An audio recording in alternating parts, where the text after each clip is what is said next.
Some superheroes can move faster than the wind. The men in Apollo 10 reached a record-breaking speed of around 25,000 miles per hour when the shuttle re-entered the Earth's atmosphere in 1969. Wouldn't we save a lot of time to be able to move that fast? But what's the catch? Air is not empty. Elements like oxygen and nitrogen, even countless dust particles, make up the air around us. When we move past these things in the air, we're rubbing against them and creating a lot of friction, which results in heat. Just like rubbing your hands together warms them up, or rubbing two sticks together makes fire, the faster objects rub together, the more heat is generated. So, if we're running at 25,000 miles per hour, the heat from friction would burn our faces off. Blah. Even if we somehow withstood the heat, the sand and dirt in the air would still scrape us up with millions of tiny cuts all happening at the same time. Ever seen the front bumper or grill of a truck? What do you think all the birds and bugs would do to your open eyes or exposed skin? Come on! I'm gonna feel that tomorrow! Okay, so you'll wear a mask to avoid destroying your face. But what about the people in buildings between you and your destination? It takes us approximately 1/5 of a second to react to what we see. By the time we see what is ahead of us and react to it, time times velocity equals distance equals 1/5 of a second times 25,000 miles per hour equals 1.4 miles. We would have gone past it or through it by over a mile.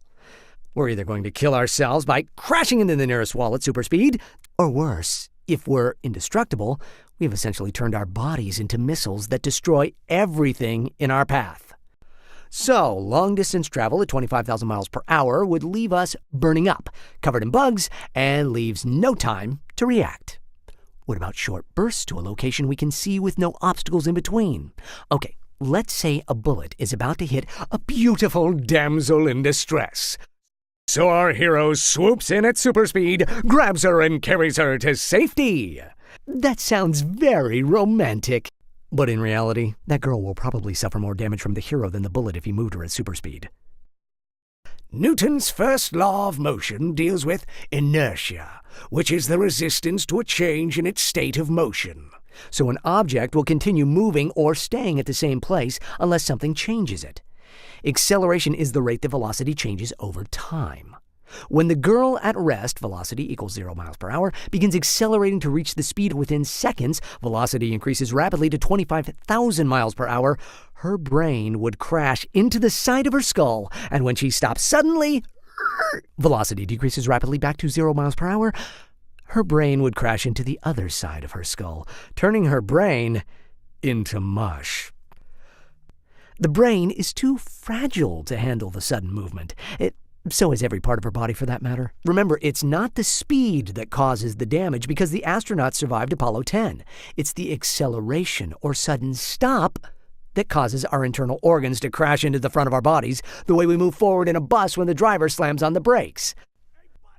What the hero did to the girl is mathematically the same as running her over with a space shuttle at maximum speed. She probably died instantly at the point of impact. He's going to owe this poor girl's family an apology and a big fat compensation check. Oh, and possibly face jail time. Doctors have to carry liability insurance just in case they make a mistake and hurt their patients. I wonder how much superhero insurance policy would cost. Now, which superpower physics lesson will you explore next? Shifting body size and content. Super speed. Flight. Super strength.